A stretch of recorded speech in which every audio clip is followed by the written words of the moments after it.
For this lecture in particular, I'd like to make a disclaimer in case you just happen to notice that my gaze is shifting all over the place and you hear a lot of panting sounds in the background, camera moves or wobbles. It's because my dog is here. See? She's here. Our muscles take us places. They move our bodies through space, maintain our postures, and prevent us from breaking our bones. Help us regulate our body temperature, move the food we eat through our entire gut and out the poop chute. And in more recent studies, can even keep us from developing diabetes if we take good care of them. Classifying muscles is much like organizing your own closet. There are a bunch of different ways to group them depending on the criterion that sparks joy for you. Actually, it's more scientific than that.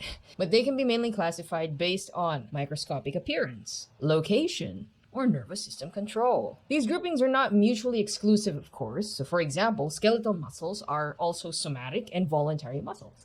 Cardiac and smooth muscles are involuntary and visceral muscles. Isn't that right? Okay. Color and fiber type are two related criteria also used to group skeletal muscles. If you've heard of terms like red and white meat, or type 1 and type 2 fibers, yeah, that's them. Now for this video, we will focus on the group of muscles directly involved in vertebrate locomotion, the skeletal muscles. Crash Course will give us the lowdown on the structural anatomy of skeletal muscles and how they work. So we will skip that part. So please watch those. So I'm not going to say it again. While we collectively call them muscles, if you're a gym rat or, just someone who likes to work out, you'd know by now that each muscle in our bodies actually goes by a unique name. The beauty in naming muscles is the name itself describes the muscle. Names like adductor magnus, external obliques, basioclavicularis, gluteus maximus, deltoids are just some of the examples. Now, tracing which muscles are homologous across the different vertebrate groups can be challenging, especially when their overall anatomies are drastically different. It doesn't help that in the history of studying animal musculature, human muscles were named differently from the other equivalent tetrapod muscles. Luckily, your main references have them all summarized in tables. So read them. Muscle attachment and function, while easily comparable across different vertebrate groups, don't necessarily tell the full story. You see, if certain bones are lost or modified, the muscles will also have to change accordingly by either fusing or splitting, getting bigger or smaller, or finding a different attachment point. So these scenarios make it difficult to accurately identify muscle homologies. So in such cases, anatomists also examine which nerves are associated with which muscles, and or how these muscles developed embryonically. If I have to summarize the embryonic origins of muscles in one sentence, different muscle groups arise from specific regions of the mesoderm. Nonetheless, they all arise from the mesoderm. And that's it? Bakit ba? Kung malaman ba ninyong somites galing yung mga axial muscles, may pambibili nyo ba ng grocery? As we walk through the different major muscle groups of the different major vertebrate groups, let's always keep form and function in mind. Starting with the axial muscles. So axial muscles attach to the axial skeleton. No duh. Epaxial muscles are situated above the transverse processes of the vertebrae, while hypaxials are the ones below. These two groups are separated by the horizontal skeletogenous septum. Both muscle groups generally help stabilize the spine, but epaxial muscles also extend the spine, while hypaxials flex it. Certain hypaxial muscles, particularly those in the abdominal region, also help facilitate respiration, support the visceral organs, and compress the abdominal region when it's time to jebacuate or bivacuate. Fish locomotion relies on lateral undulation, making the axial muscles the dominant musculature. So if you've ever looked closely at a piece of fish fillet, you may have noticed that the muscles appear in series of short segments called myomeres, and they are separated by myosepta. The myosepta don't run straight down from the dorsal surface, but instead create some sort of zigzag pattern. Now each myomere has control over a greater length of the body, and it also helps all the other myomeres work in unison. Tetrapod axial muscles have become more strap-like in morphology, running antero-posteriorly. You pair this with the changes in the morphology of their vertebrae, the dorsoventral flexion and extension of the spine becomes possible. This increases the stride length of quadrupeds, and is especially true for mammals. Don't you agree? Snakes, obviously, have well-developed axial muscles. Need I say more? Turtles and birds don't have well-developed thoracic and lumbar epaxial muscles because both the shell and synsacrum, respectively, are rigid enough to stabilize the spine. Hypobranchial muscles control the floor of the phalanx and branchial arches, hinting towards their main roles in respiration and feeding. Now, the development of the neck in amniotes means these muscles also became strap-like, extending their functions to support the hyoid and the neck. With appendages being the main locomotory structures effective above water, appendicular muscles therefore predominate in tetrapods. Anatomists typically group them based on where they originate and insert. Extrinsic muscles originate from the axial skeleton and insert into the girdles or limbs.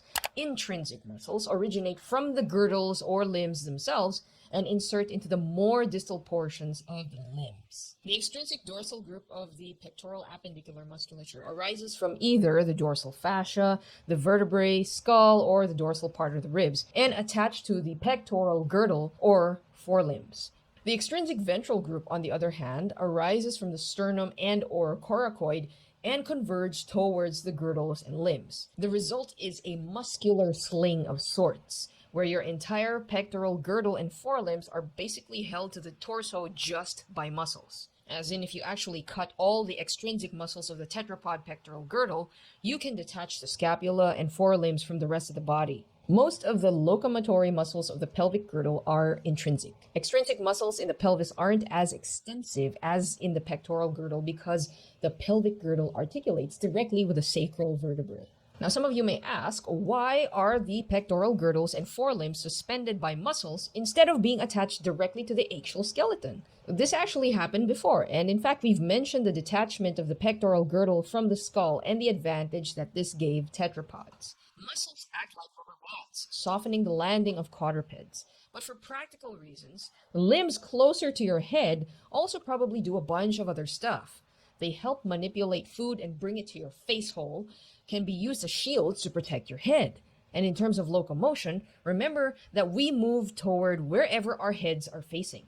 It is therefore advantageous for the anterior appendages to have a wider range of motion to keep up with wherever the head decides to move. They can be likened to most road vehicles. The front wheels are the ones able to turn, thereby changing the direction of the vehicle. Similarly, having the pectoral girdle and forelimbs suspended by flexible muscles gives the animal a greater range of motion to change directions during locomotion. Fish have very little appendicular muscles, and by now you should know why.